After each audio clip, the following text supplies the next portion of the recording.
Welcome to Success Weekly with James Tharris, a weekly dose of thought-provoking ideas and helpful tips on improving your mindset. And now, here's your host, James Tharris.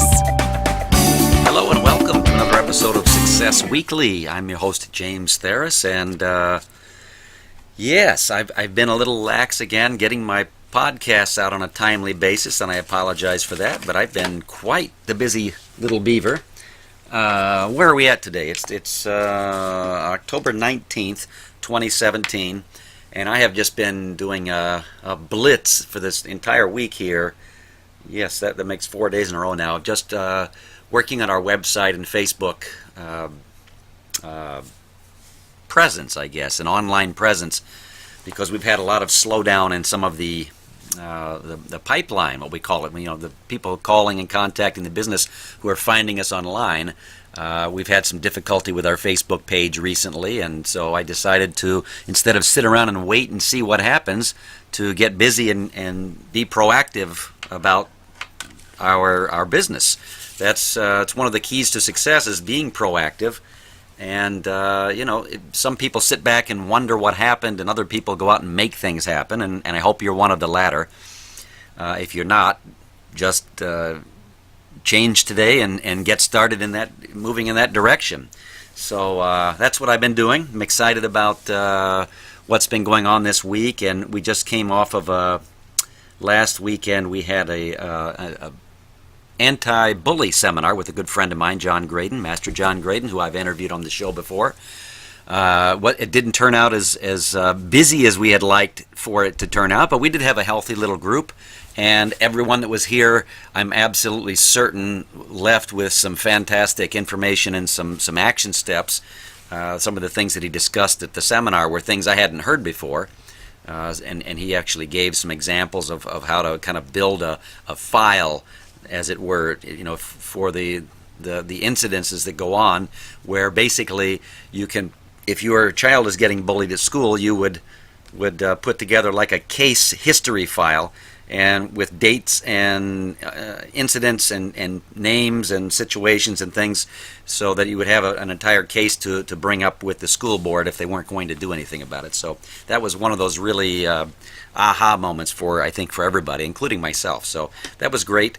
And just had one of our students come in from Indianapolis to stay with us and train with us for the last few days, and took class with us as well. So that was great. And this weekend I'm headed back to Indianapolis for some seminars. I'm going to be teaching a 3-hour intensive seminar for our students Friday night to help clean up some of their basics. And then on Saturday morning, I'm going to be doing a 2-hour leadership training, followed by another 2 hours of broadsword training. So very excited about that. And then when I get back into Florida here, we've got another one of our black belts coming to visit us for a couple of days next week, and 2 other black belts coming to take us out to lunch. They're coming all the way down to Florida for a martial arts competition, and then going to drive across the state to meet us and take us out to lunch. So I'm looking forward to that as well. And I do a series for my students that I have different names for them depending upon where I'm at. And one of them is called the Stories from Sage Road. It's a bike path that we take, and sometimes I'll ride the bike path. Sometimes I'll ride this bike path every single day, and other times I'll ride this bike path every other day or every couple of days, and opting for some different areas. But when I end up on Sage Road, I felt, as a martial arts instructor and a success coach, that sage, being, it can be thought of as an herb, but it can also be thought of as wisdom. And so that was kind of a fitting place to do little morning talks with my students. And one of the morning talks that I had yesterday morning was on the concept of inflation and deflation, or ups and downs, peaks and valleys, however you want to look at it. And I asked the question, are you having a bad day? Are you having a bad week? Are you having a bad month? Maybe you're having a bad year, or maybe you're even having a bad decade. Well, that's life, as the old song by Frank Sinatra goes. and it's not always going to be ups. It's there. You can't always, get to the top and stay on the top. Getting there is one thing, but then what goes up must come down, and then what is down must also go up. So if you think about everything in life, you'll be able to see this and recognize it. If you look at your lungs, for example, your lungs are not always inflated, they're not always deflated. They're in a constant state of inflating and deflating, and that's what provides air, which is one of the components we need for life. And then you have a heartbeat, and your heartbeat speeds up, it slows down based on what's going on around us. So sometimes just a negative word or a negative thought can increase our heartbeat, can increase our heart rate quite a bit. In fact, if you start thinking about all the bills you have to pay and thinking about the situation with our political world, or the situation with weather patterns in our world today, or situations with traffic and people who don't use turn signals and whatever, they're just not pleasant drivers. We can focus on all those negative things, and within just a couple of moments we can drastically increase our heart rates. Now if we think about our happy places, like a beach with the sun setting behind it and your toes in the sand, and think about all the family members you have in your life, and if you have your health, and you can think about good thoughts, and you can drastically reduce your heart rate and your pulse rate in a very, very quick time. So the heart rate is all part of life. The breath is part of life. Sometimes the lungs are expanded, sometimes they're contracted. If you look at the heart monitor is a perfect example of peaks and valleys. You got ups, you got downs, you got ups, you got downs, and it's not until you see that flat line where everything's the same the entire time that we're no longer alive. And that's something to keep in mind if you're dealing with something in your life right now where you're a little bit down on yourself. You feel like you're down on your luck, and you're kind of mentally wallowing in your pity and the negative things that are going on around you, and you're thinking about throwing the towel in, whatever that means for certain people, or you're just thinking of giving up whatever it is you're doing. For martial artists, it's the same thing. In order to become a black belt, we have to change, and we have to grow, and we have to work through challenges. We have to understand that there's going to be times where we're not feeling like our best. Maybe we're nursing an injury, or we're nursing a sickness of some kind, or we're just not motivated. And this it all goes back to the ups and downs, the peaks and the valleys, and this heart rate monitor. If you look at every single thing in life, anything that can be charted, you're going to see that. You're going to see trees that grow and then they die. And then if you cut off a limb, what we call pruning the tree, it can grow again.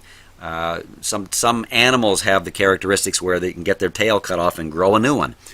You can take the top of a pineapple that you've used already, and if you take cut the top off of it and leave just a little bit of the pineapple itself and plant it in the dirt, it will regenerate and grow a brand new pineapple.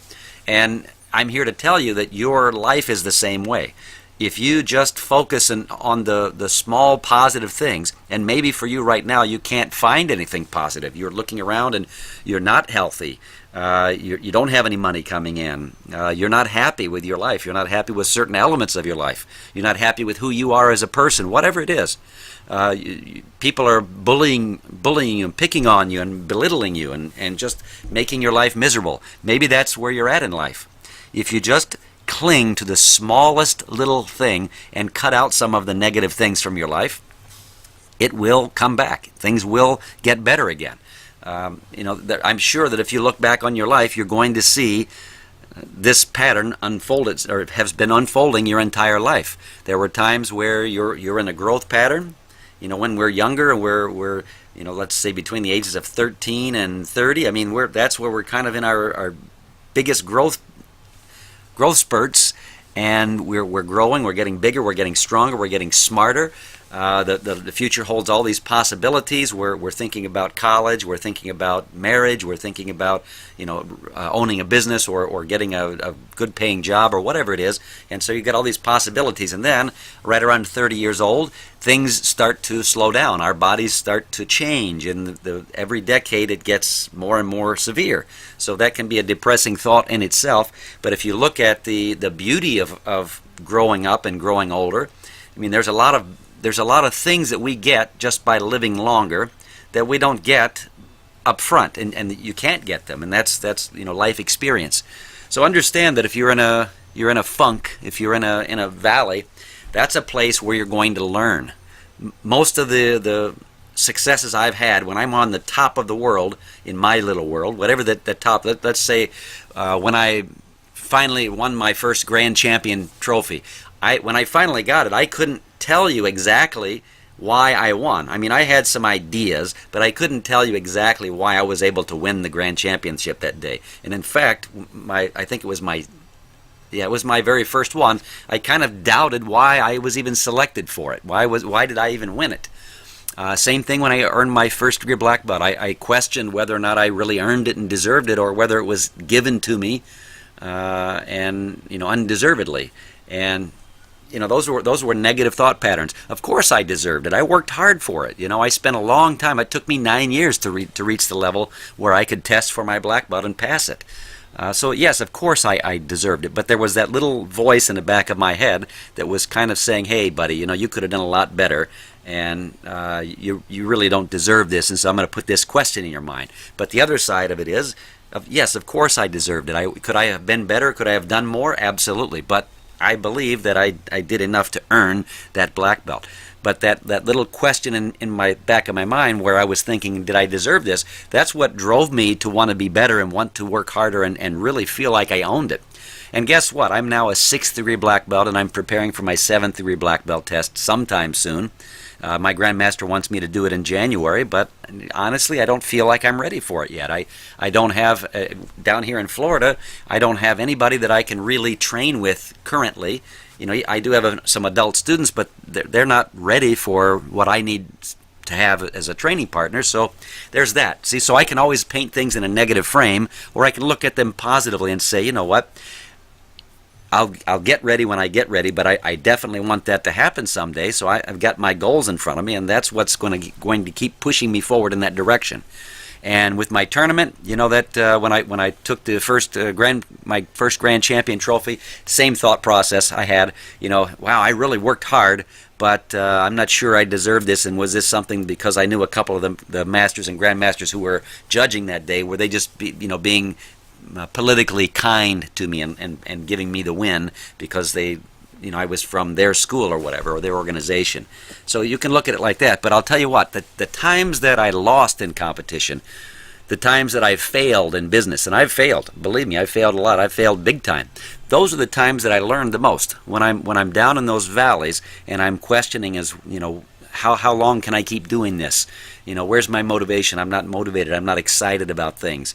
And what should I be doing? And maybe that's where you're at. But then I have to remember, I've been here before. I've done these things before. I've been in the tough spots before, and it's never been pleasant. It really never is. When you're down in those valleys, those could be periods of depression. Even those can be periods of again, where you're injured and you can't get out and do the things that you're normally capable of doing. I'm a very physical person, and I love to get out and ride bikes or take walks or practice my martial arts and be physical. And so if I'm injured, it's very demoralizing, right?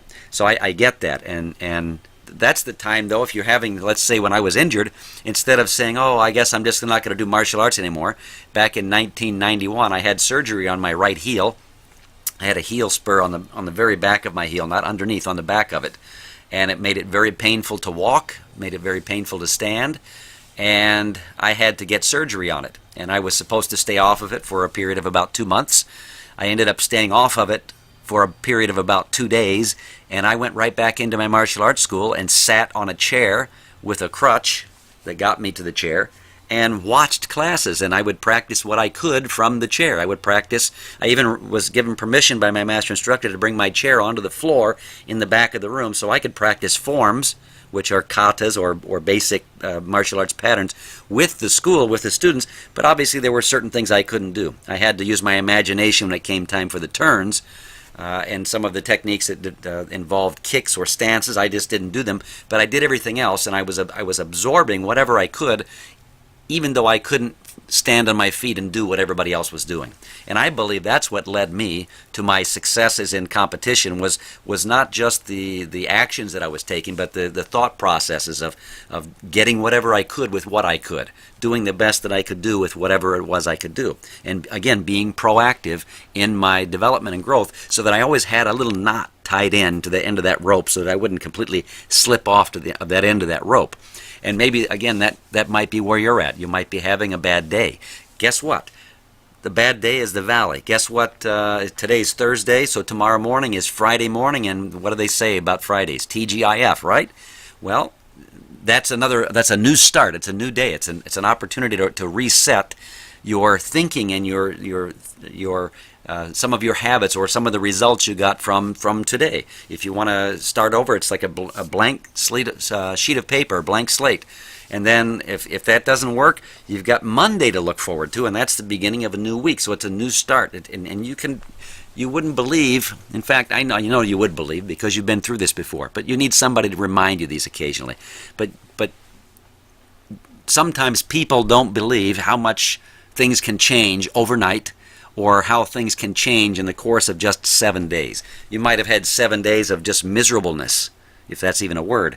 But then the next 7 days might be filled with joy and bliss. You just never know, and that's why we don't give up. So if you're dealing with something that's depressing or got you in a funk, or you're down in a valley or a hole, look for the lessons in it, first of all. Look around you and pay close attention, and maybe even journal this stuff, right? Put your mindset on paper and write it down, and then go back and look at it a month from now, and you'll be like, wow, what was I so upset about and so worried about? Things have completely turned around after this month, or after this year, whatever it is. I've had bad years too. And just learn to look for the little things. November's coming up, and thankfully, pun intended, we have a month where we're focused on being thankful, Thanksgiving. I suggest that you be thankful every day. And in fact, I was reading Success Magazine the other day, and it prompted me to look for this app, and I downloaded the app. It costs $3, and it's called Gratitude. And basically what it is you just put in, it gives you there's a little picture of like a smiling Buddha or something on the front of it. And then when you click on it, there's a little plus symbol. And you can just say the things that you can just type in the thing that you're most appreciative for that day. And you're supposed to put in 5 of them per day.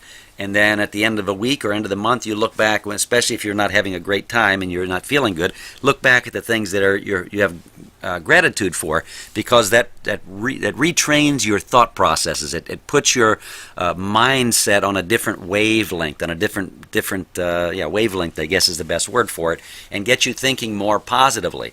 So understand that our minds are like magnets, and they have a positive attraction and they have a negative attraction, and it's up to us to program our minds and to increase the positivity in our minds so that we can continue to attract more of that.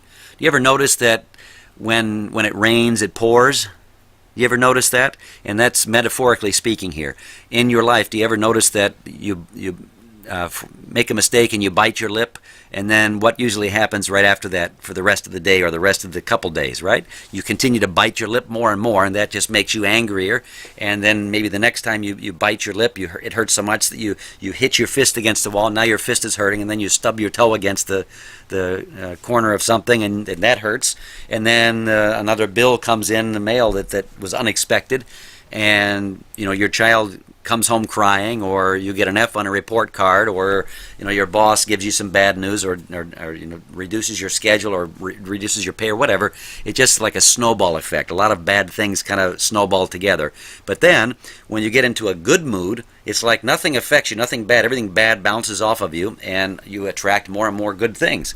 So those are things to keep in mind when you're down in those valleys. So number one action step is to look at it, observe it, write it down, look for the lessons you're learning while you're down in that valley, and then when you get to the top, again, because you will rise again, when you get to the top, you take a good look around, all around you, because you're not going to stay there for long, and you look back down in that valley and you remember that lesson you learned, and that may keep you from falling as fast next time, and it may keep you from falling as far next time.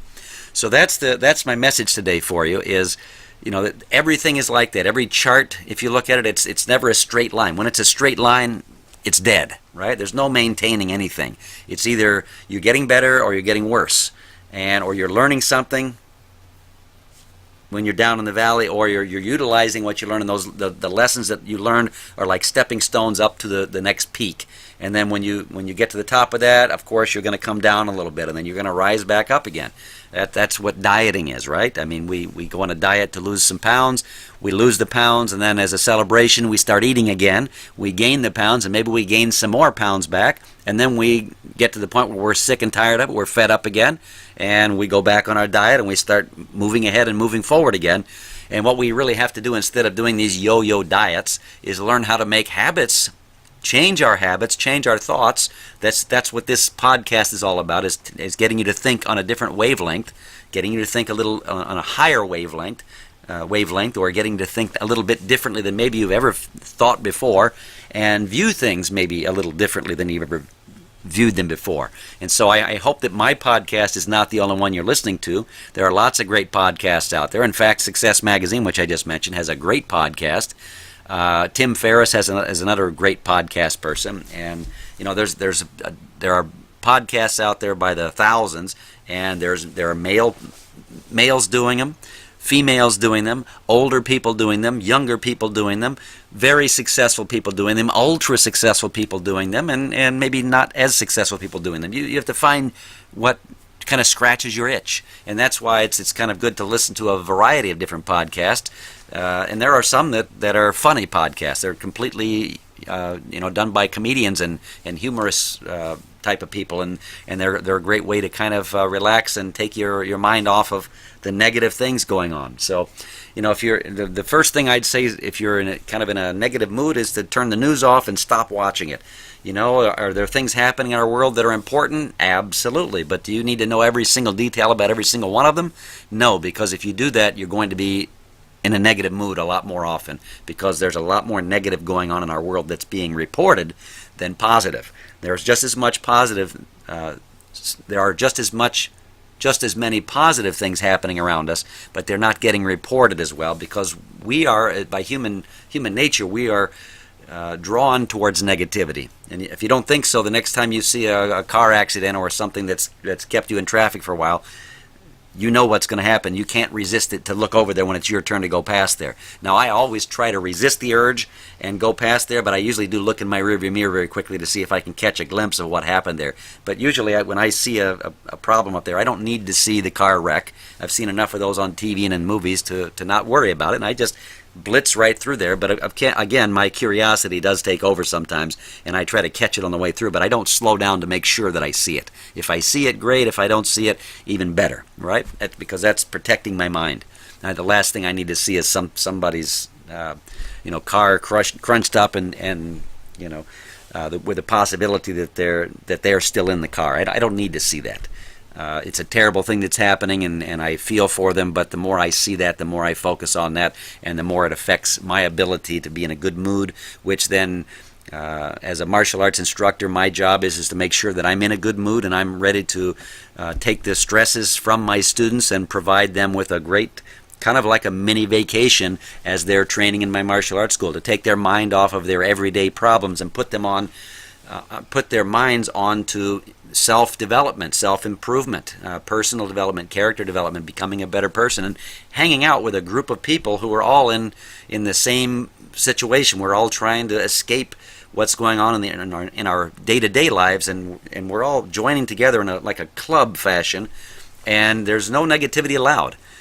We do what the instructor tells us to do, and we push ourselves, and even in classes sometimes it can be a little bit of a challenge because the students are being pushed out of their comfort zones, but it's done in a very positive way, and after that is gone, that's the valley maybe of a class for one student. And then at the end of that class, they hopefully have gotten closer to being able to do that skill or whatever. If they practice on it another 2 or 3 times, maybe 2 or 3 classes, they come back. Then they get on a high. That's their peak, because now they've gained skills and information that they got down in the valleys when they first had to try, breaking a board or kicking a kicking bag for the very first time with some power behind it, or whatever the skill is, doing free sparring, or learning their first form, or learning their first weapon, or whatever it is. Those can be the valleys, but that's where the learning occurs. And then once they get the skill, that's where the excitement, that's where the peak occurs, right? So everything in your life works like that, whether it's your job, whether it's your personal life, whether it's your business life, whether it's your financial life, whether it is your scholastic life or your anything else. And relationships are going to be the same way. There's not a person listening to this podcast that has had absolute perfect relationships with everybody around them, including their parents and siblings. There are going to be days where there's friction between the two of you, and there are going to be days where the two of you are inseparable and on top of the world. Again, just remember that everything in life has that up and down pattern to it, and the only time that it's straight is when we're dead. So that's the message today. If you're dealing with a valley right now, understand there's a peak coming pretty soon. Stay with me, stay strong, and keep listening to podcasts like these. Keep filling your mind with good things, with reading books and magazines that are uplifting and informational. Limit your intake to the news. Get around positive people. If you're sitting at home in a dark house, get out of the dark house and get into a martial arts school, preferably one called Level 10 Martial Arts College here in Palm Harbor, Florida, or our sister school in Indianapolis, Indiana. Get yourself into a martial arts program where the instructor is a positive person and the students are positive, and there's lots of fun, high energy, and that can do wonders for you. So you change your mindset, you change a lot of things. So anyway, that's my what I've got for you today. I'll be back next week, and I'll see you then. And until then, this is James Tharis saying, be successful.